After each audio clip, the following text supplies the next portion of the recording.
Так, ребята, всем привет! Сегодня у меня новый контент тут такой, Prius 30 в работе. Вот такой красавчик, на литых катках. В общем, проблема такая, клиент жалуется, что машина у него имеет подергивание.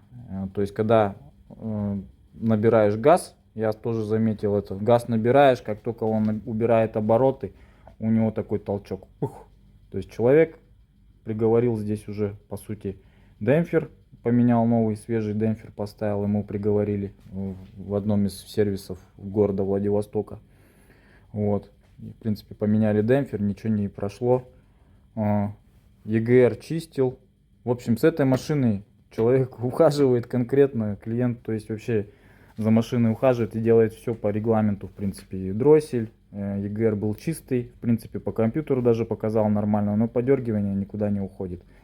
То есть на самой диагностике показалось, что немножко идет подсос воздуха, где-то в районе там 300, ну, чуть-чуть больше. Получается, должно быть 1,8, он показывает 2,3 примерно. Вот. Заменил я ему новые прокладки, поставил. Прокладку на коллектор, прокладку на сам этот дроссельную заслонку. Дроссельная заслонка, кстати, была грязненькая. Почистил я ему дроссельную заслонку. Почистил я ему датчик атмосферного давления, добрался до ПЦВ клапана, почистил ПЦВ клапан, немножко почистил вот этот район, переход на EGR, там тоже чуть-чуть грязи повылетало, но не так сказать, что много. Вот. Сейчас у нас проходит тест форсунки. Достал я отсюда форсунки и пойдем посмотрим, что там будет. Так, работает у нас вот такой вот прибор. Смотрим на налитие. Сейчас работает машина на холостых оборотах у нас. Первый тест проходит. Ну и заодно форсуночки у нас моются в специальном составе. Ничего я могу сказать, что по налитию уже первая наливает меньше, вторая больше, третья еще больше, четвертая как будто тоже больше. Но она практически одинакова. Вот эти две одинаковые. Вот это меньше, это больше.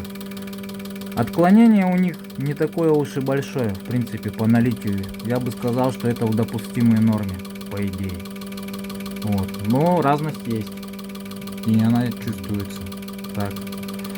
Факел распыла, форсунок разный. Вот это хорошо брызгает, более-менее. Вот это вот вообще распыляет прям вокруг себя. Это тоже распыляет вокруг себя, но получше, чем вот это. Это у нас вообще непонятно какую-то вокруг себя эмульсию делает и все. То есть нету факела, распыла вообще никакого. Вот это прям четко брызгает, видно, что она брызгает. Поэтому из всех этих форсунок я могу сказать, что работает адекватно вот это. Я бы даже, наверное, скорее всего эти форсунки пометил бы. Сейчас мы будем метить. Да, сейчас мы будем записывать. У нас получается шкалу. Первый тест проходим, и сколько у нас по форсункам будет по миллиграмм налития. И так будем проходить все 10 тестов. Здесь очень много тестирования получается. Он на холостых оборотах, на малых будет проходить, потом на больших, потом будет в смешанном режиме, на мелких потом типа газ топит он, короче. В общем, на разных режимах он будет отрабатывать все это дело. И самый главный и важный тест, который мы будем проходить, это форсунки на герметичность будут проходить сейчас. То есть мы будем смотреть, какие сифонят, а какие нет. Можно вообще даже, по идее, с этого теста начинать. Если герметичность какие-то форсунки не проходят, нет смысла. Да. Ну, в обратную сторону тоже. Ага. Ногу убираешь. Ну да. То есть, когда она работает на больших оборотах, она, возможно, более-менее смесь нормальную дает. А потом уже как бы, когда вот этот переход идет на падение оборотов, у него вот это начинает нормально в первом цилиндре. Или в каком она? В третьем цилиндре, может, она. Мы же не знаем, откуда мы ее достали. Они сейчас будут в разном порядке. То есть форсунки решают. И то, что вы их мыли, то есть клиент говорит, что мыл ее на SL-ке, да? Сколько банок заливал? Одну? Ну, одну банку это очень мало. Потому что, скорее всего, могла и не сработать химия. Я обычно лью 2 банки на бак бензина. Хотя там в инструкции написано, что одна банка на 60 литров бензина но это не канает, я уже проверял. То есть на визелях это все испытано. Бывало по 2 раза мыл форсунки, не помогает. А вот тут вот 2 банки льешь, она, во-первых, эта штука хорошо прочищает катализатор. Потому что была у меня проблема с одной машиной, по системе отработанных газов сыпалась ошибка. Ну, буквально на следующий день. Скидываешь, она опять приезжает, опять типа пишет, что проблема с отработанными газами. Вот. Потом я когда 2 банки SL прогнал через него, и все как бы. Ну вот, результат. Здесь у нас получается где-то 57 миллиграмм. 50, 570, грубо говоря. Здесь у нас уже 580 налила она. Здесь у нас близко уже к 600.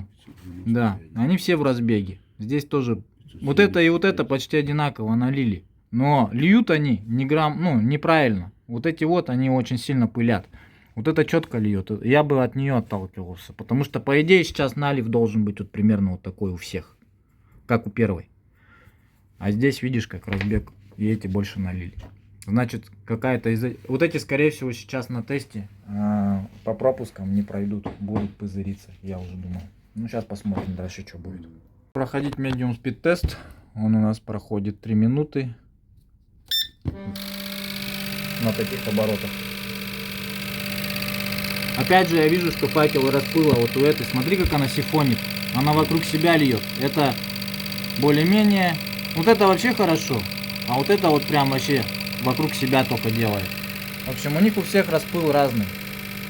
По смеси. Абсолютно. Форсунки по-разному работают. И даже если вы купите контрактные форсунки, не факт, что они будут и так же работать хорошо все. У меня было 2 раза. Клиент привозил, менял форсунки 2 раза с Владивостока. То есть ждала машина. Привозят форсунки, они все еще хуже работают, чем те, которые до этого ставили. Купили контракт. Говорят, сняты были с машины 60 тысяч километров всего. Хотя это по ушам проехали, да. В общем, поменяли форсунки 2 раза. И на 3-й раз у меня тестер все четко показал. Мы ставим, машина четко работать начала. Это был CHR конкретно, Toyota. Вот. По наливу здесь уже видим, что где-то примерно где-то 140 с чем-то. Здесь 140 тоже можно сказать. Ну, почти одинаково, между прочим, на этом режиме они налили. Видишь? Разница есть. Но факел вообще разный был. Где-то 140, 140. Хайч тест. Это у нас 4-й тест. Запускаем. Смотри, как она льет четко вот это. Узенькой. А это получается распыл идет жестко. Вот здесь более-менее похоже что-то с этой. Но она как-то в середину больше наливает.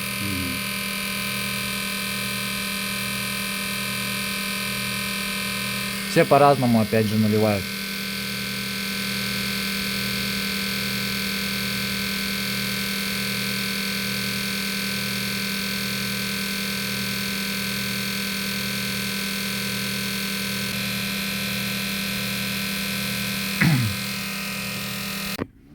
Так, ну здесь получается у нас почти что 395 где-то примерно налило. Здесь почти похоже, чуть побольше, почти к 400 граммам. Так, здесь 395, здесь где-то 390 вообще. Вот так вот. Ну, чуть-чуть по-разному они налили тоже. Это как раз таки на утечку, по-моему. Сейчас мы и проверим, как они будут держать. Давку даем.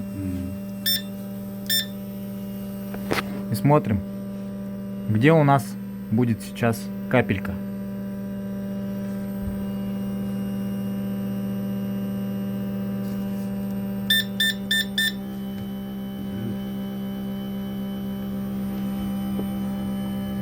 Ну слушай, ну вроде держит. Пока ничего не вижу. По сути не сильно сифонит. Тут это чуть-чуть моросит. Остальные все герметичные. Но мы еще там следующий тест есть. Он почти 3 минуты должен продержаться так. Ну, короче, в этом автомобиле форсунки надо менять. Вот. Но немножко мы их помыли. Посмотрим, как машина поедет у нас после вот этих. Самое главное, считай, ПЦВ клапан почистил, дроссель. Много моментов почистили, в общем. Даже датчик МАФа я почистил.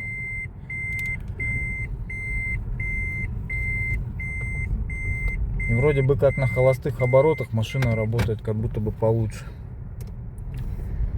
Нету вот этих, как они называются-то, толчков. Сейчас посмотрим, как она на ходу будет ехать. А она прям у тебя на ходу чувствовалась, да?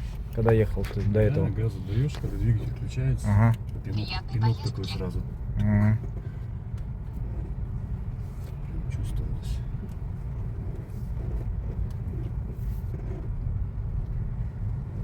Пробег у тебя 133 типа, да? 164. Мгм.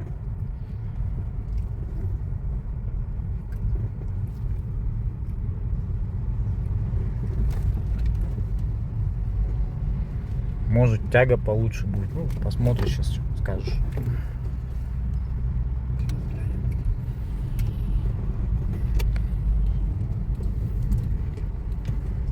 Поедем мы сейчас вокруг окружного шоссе, прокатимся.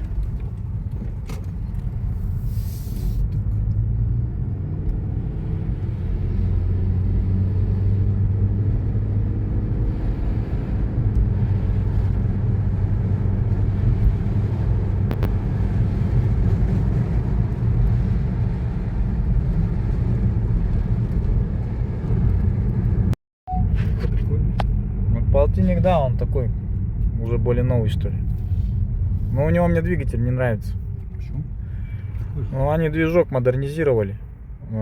Проблем в нем хватает тоже что-то. Вот этот демпфер, допустим, на 50 тысяч уже вылетает у него почему-то. Нихера. А у него демпфер другой. Трех уже этот пружинный, да. Ну, у нас вот Сичер, который приезжал, у него поменяли на 50 тысяч уже демпфер. Причем реального пробега. Вот. Так что ничего хорошего. Форсунки у них уже тоже непосредственного впрыска, керамические. Опять же. На Хонде, да? Ну, похоже, ага. Ну-ка, ускорение. Тык, птичка. Ага. Все равно есть птичка этот. Как будто плавнее, но... Ну, это у тебя форсунки. Да. Когда как раз ты воспламенение впрыска даешь им, она стоит, потом ты педаль акселератора нажимаешь, он подает топливо, и вот, видать, в разнобой подает. Батарейка переключится, батарейка газа, да? Ну, мне кажется, это вообще вот как бы вот, ничего страшного. Маленько ты докапываешься до него все равно. Сейчас уже Да. плавнее. Плавнее, Сейчас да? плавнее. Было В трассе- сильнее, да? В трассе было сильнее. Нет, там был прям пинок, прям так чувствовалось. А сейчас она... Ты что, тут на плавненько. приусах такие приезжают, вообще прям двигатель прям трясется, прям ездит, Я ну как к бы. машине отношусь. Ну я понял, ты, короче, Нихуя себе, это Ну. что за прикол? четко относишься. У меня второй такой клиент, как ты, есть. Еще Володя на Везеле. Вот. Володя, привет, если смотришь. Вот тот вообще, я тебе говорю, каждый там чуть-чуть у него шумок, он все, он уже переживает, у него переживания, короче. Ну вот, обслуживаем его машину. Всегда к нам приезжает. Это правильно на самом деле, конечно. Не надо с тачкой затягивать. Я тоже только за такое обслуживание. Что вот надо что-то есть, надо, значит, устранять.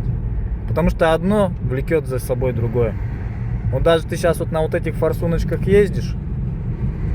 Ну, как бы ничего хорошего. Для цилиндров, для работы цилиндров это уже неправильная работа, по сути.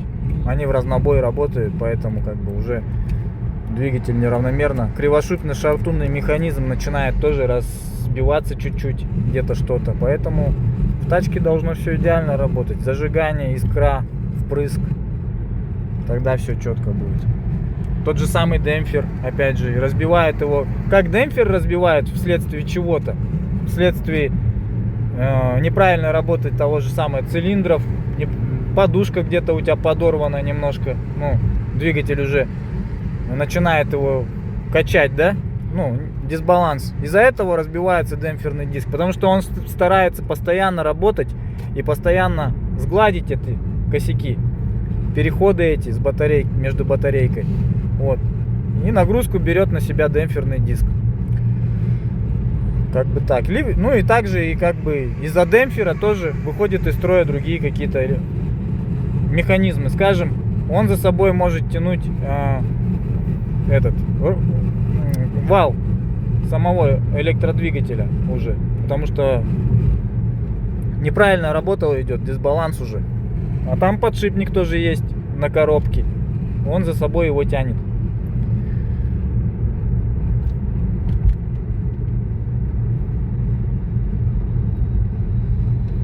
Тяга хорошая, да? Да, нормально.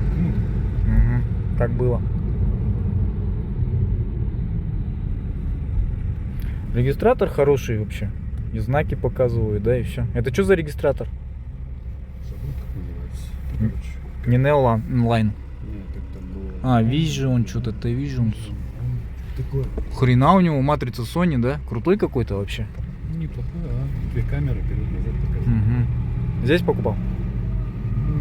Нет, заказывал на Озоне, что ли. Сигнатурный он получается, да, уже? Эти Не, он- обновления ловишь, да, постоянно? Обновление можно обновлять его, но он, по-моему, GPS-овский, он знаки не читает. Он именно GPS. Классный регистратор. Ну так-то показывает хорошо. В плане по трассе едешь, он GPS ловит.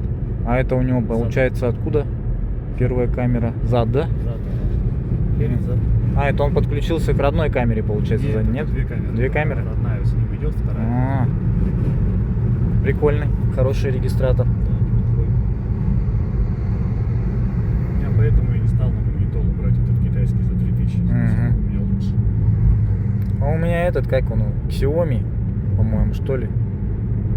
Забыл, как он. Хороший тоже, в принципе, нормальный. Но у него нету вот этого знаков, задней камеры нету тоже. Обычный, Регистратор, простенький. практика показывает октябрь. Шипы одену, еще поезжу пару недель, пока до минус 10, наверное, все, а потом жалко будет машину. В гараж сгоню. Если гараж снимаю. Шипы Хака, да, у тебя? Да. Нет, да. Ну как, не Хака, этот Норман. Норман. 8. Мгм. Ну, бывшая Хака 8. Ну, хорошая резина, у меня Норман, у меня тоже Я Норман. только на такой езжу теперь. Я как попробовал, и теперь думаю, а зачем мне липучка? А на Харьке у меня второй комплект Хакапелита достался, короче. Продали вместе с машиной. Я вообще обрадовался просто. Ни хрена. Хорошая резина. Вообще зимой ездишь как летом практически. Да. Не напрягаясь. Кайф просто. Ну, нынче я вообще зимой буду кайфовать. У меня ВД Да, 2.5. тепло будет. Да. Да Prius тоже, в принципе, теплый. Я не знаю, что жалуются холодно. Тойоты теплые. Ну и знаешь, у кого холодная? У того, у кого просаженная помпа. У кого помпа плохо работает, да, холодно. И печки бывает еще. Ну хотя машины-то не такие старые, что печки забитые. Но вот когда плохой антифриз заливают дешманский, вот тот же Татач какой-нибудь, он беспонтовый, да. Дача все беспонтовое. Это что масло, что... Это Согласен. Высокая фирма, это разогревают. Татачи, это знаешь чей? Это Обнинск Синтез Синтетик. Ну, этот фирма, что этот производит Синтек. Это все одно и то же. Вот все масла Синтек линейка, потом Такаяма линейка и еще вот этот, как он называется, Татач. Типа это все Япония. типа Япония, да, но это ни хрена не Япония, это беспонтовые масла на китайских присадках. Поэтому Так, где у нас Подъезд? сейчас я думаю, что под комментариями скоро пойдет срач. Вот под этим вот сейчас масла назвал конкретные. Не, ну, каждый, как говорится... Кулик свое болото хвалит. Да, да, да. Ну, ребята, я считаю, что ездите на японских маслах. Пока что они в доступе есть. Это же личное субъективное мнение. Ты Да. же не утверждаешь, что это истина последней инстанции. Ну, я не скажу, что они Лично твое. плохие, что в плане того, что они тебе прям мотор приговорят, да, конкретно. Ты зальешь, до 5000 не доедешь, у тебя мотор приговорится. Да, чуть дальше. Конкретно придет просто свое время, когда они себя покажут, именно в свое определенное время. Это надо поездить. 100 тысяч километров, 50, я не знаю. Но ни хрена не 5 и не 10. Дальше еще чуть. И это само. Да, да. С тобой согласен. Я когда по молодости заливал татачами, масло стало жрать, как салат. Мгм. Конечно, не Ну, опыт утверждаю. есть, короче, да? Опыт есть, да.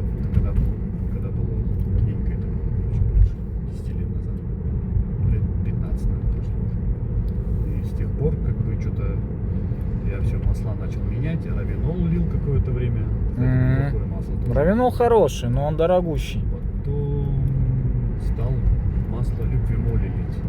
Что-то оно меня так зацепило. Сейчас дальше чуть-чуть. Ну Так туда. зацепило, что Вот он. я так и его во все машины илью. Даже на работе мы льем во всю технику Ликвимоли. Ликвимоли, да? И она у нас бодрее. На ликвимоли, да? Так что, ну, не факт, не А сколько канистра сейчас ликвимоли стоит? Прилично стоит. Под Сейчас десяточку, наверное, да? Нет, я беру молибден, или как он правильно называется? Ага. Зеленый такой. Молибденовый, ну. Не молибден, а именно молибден. Молибден. Получается, по-моему, 7500, что ли. Ну. 400, около того. Прилично. Ну все, в общем, такой обзор, ребята. Ставьте лайк. Нормально, сегодня Prius такой вот маленько обслужил. Так, сегодня у меня день форсунок. Приехала у нас рампа с Владивостока.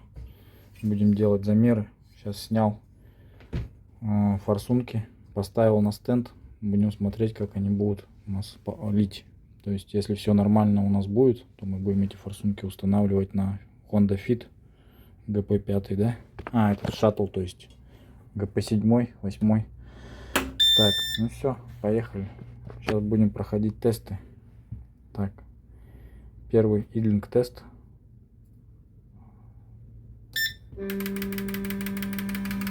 Смотрим, как они распыляют. Ну, факел распыла мне однозначно нравится.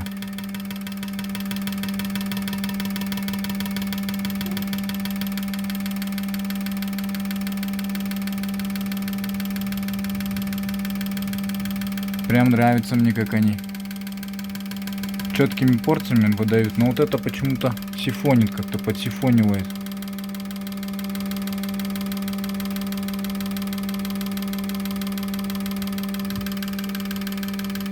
Туман иногда создает.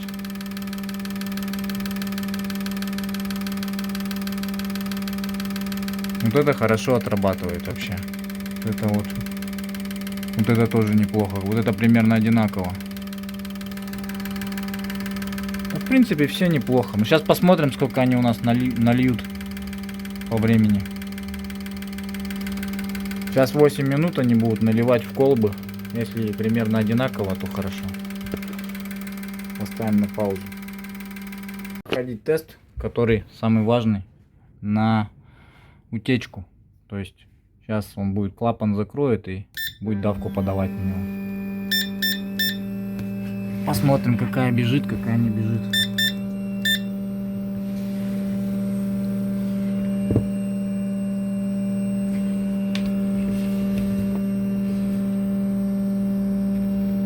Пока что вижу, что держит хорошо герметичные форсунки. А вот тут что-то.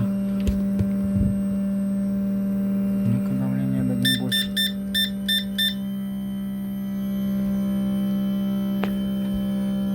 Дал я им почти 6 бар. Ну слушай, держат. Капельки не образуются. Это очень хорошо.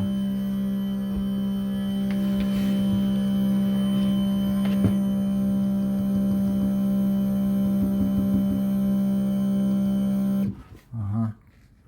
Отлично. Герметичность прошли. Так. Все, теперь будем следующий тест. Идлинг спрей. Валуя тест.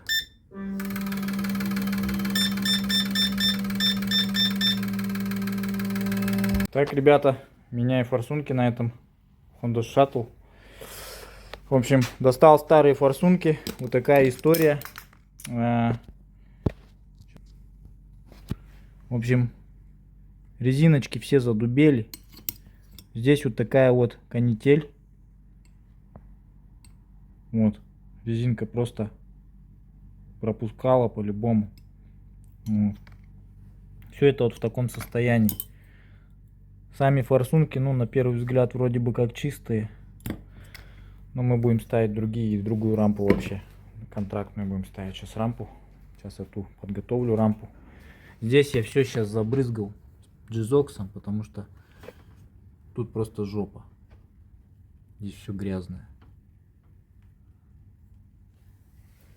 По минимуму почистим сколько сможем. Здесь тоже вот такая история в коллекторе. Здесь все грязное. Вон. ПЦВ клапан не работает. Вот он, ПЦВ клапан. Стоит он вот здесь вот. В общем-то, вот в этом месте. Но он пропускает и туда, и туда. В общем, в обе стороны работает. Так не должно быть. И у него вот здесь вот сильный перегиб был уже. Шланчик, по сути, дубовый. Тебе этот шланг тоже надо менять. Вместе с ПЦВшкой. Вот так его надо покупать. Новый. И менять его. Такие вот дела. Ну, что смогу, сейчас сделаю. Форсунки поменяем. Немножко почищу. Ну что, в общем, завели автомобиль. Почистил я ему весь впуск. Попробовал почистить клапан ПЦВ, но он не рабочий. Он туда и обратно дует как бы. И машинка работает намного как бы поровнее. Тут была большая вибрация, сейчас у него как бы все хорошо. Вот. Ну, пропусков по зажиганию практически нету. Вот он при заводке один пропуск показал и все. А так, чтобы как раньше было 20 пропусков на цилиндр, такого уже нету. Сейчас он еще в режиме обучения стоит. Сейчас обучается дроссельная заслонка у нас. Я ее почистил, на 0 убрал.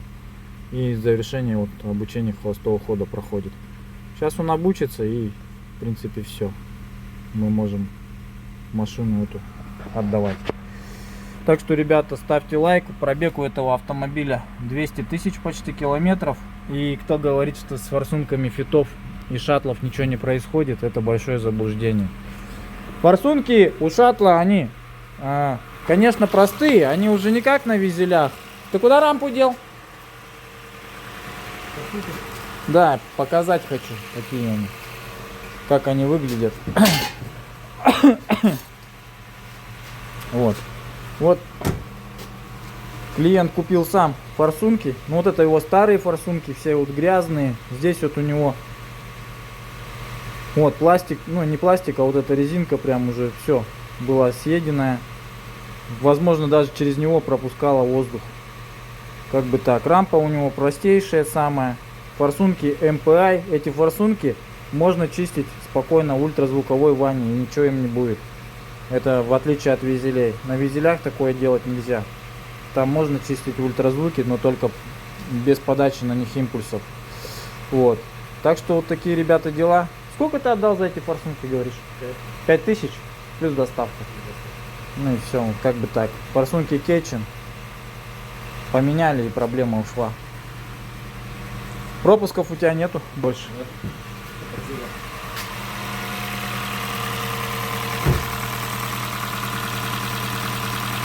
Двигатель работает ровнее. Значит, расход у тебя был увеличенный, да, получается? Сколько он хавал? Прилично. Ну вот. Сейчас покатаешься, потом в нашей группе напишешь, сколько по факту начал кушать. Ну, это примерно завтра, послезавтра. На день надо поездить где-то примерно. Потом коррекция встанет на свое место. Двигатель 200 тысяч отбегал. Вообще нормально. Робот 200 тысяч отбегал. Этот робот мы обслужили. По этой машине уже есть видео у нас. Все нормально. Сейчас можем калибрануть его еще чуть-чуть. С калибровкой где пройдем. И все. Так что, ребята, любите свои автомобили. Шаттл хорошая машина. Просто надо за ним ухаживать нормально. И все. В принципе. А так вот. Денежка, конечно, когда на таких пробегах он вытягивать начинает. Это любая машина будет. Это нормально. По кольцам, ребята, кто лезет уже, откручивает вот этот коллектор, и у кого пробеги 200 тысяч километров, вот эти кольца надо менять 100%. То есть вы столкнетесь с таким, что эти кольца уже потом не поставишь. А если вы их и поставите, у вас начнется дикий подсос воздуха. Вот это кольцо, оно очень сильно деформировано. Вот, даже видно, что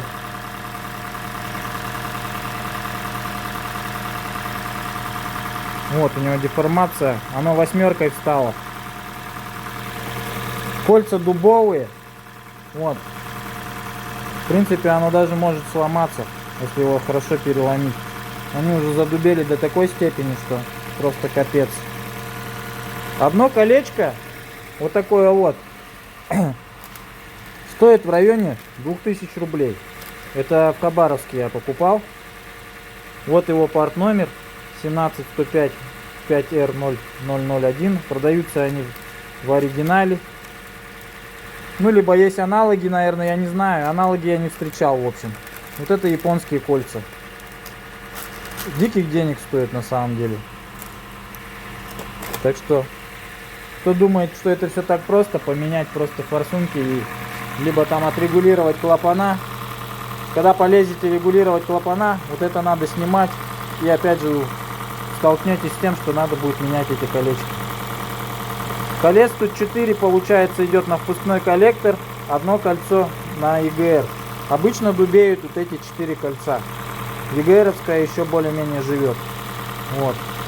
Ну и если у кого вот такая хрень начинается, то есть начинает втягивать воздух, то знайте, что это под замену ПЦВ клапан. Ну и ЕГР, конечно, забитый, скорее всего. Вот этот ЕГР клапан надо чистить. Его тоже надо откручивать и чистить. Так вот устроена рециркуляция газов у Honda. Если забивается, он начинает впуск полностью засирать. Так, проходим калибровки на шаттле.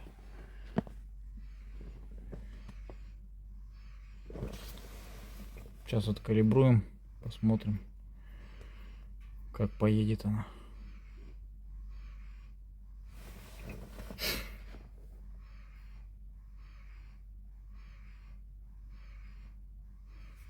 Робот хлюпает. Ну, бачки актуаторов качают хорошо. Нормально. Самое главное, чтобы усилие зажимного нормально прошел, и все. Калибруем тачку в движении. У нас все откалибровалось уже.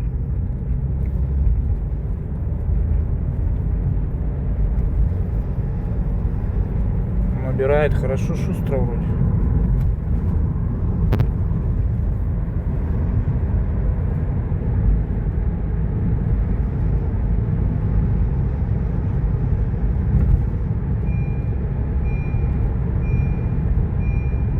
Плавность хода педали вообще мне нравится, как она откликается. Ну, именно газ. Все, поехали мы на замененных форсунках, на откалиброванной машине. Уже едет бодро очень. Да? Да, чувствуется. На педаль газа, да, лучше откликается? Когда плавно, ага. Все, как это другая машина. Ну, значит, повезло. Ты знаешь, о чем я? Хоть бы, сука, повезло, блядь.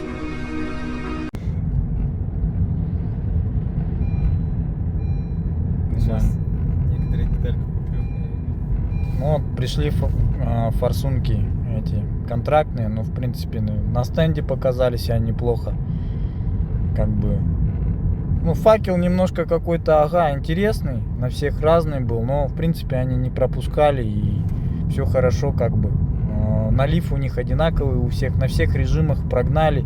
12 режимов было на этом стенде, мы все 12 прогнали. Заодно и мы их помыли маленько, поставили, почистил впуск, впускной коллектор весь почистил. Что там еще, ПЦВ клапан попытались помыть, ну, он сам по себе хреново работает. Вот. И это. Вот тут не проедет. Угу. И как бы это. Поставили все на место. Бросили нормально, в общем, поставили. Так что ставьте лайк, ребята. Сегодня у меня день форсунок.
дороге.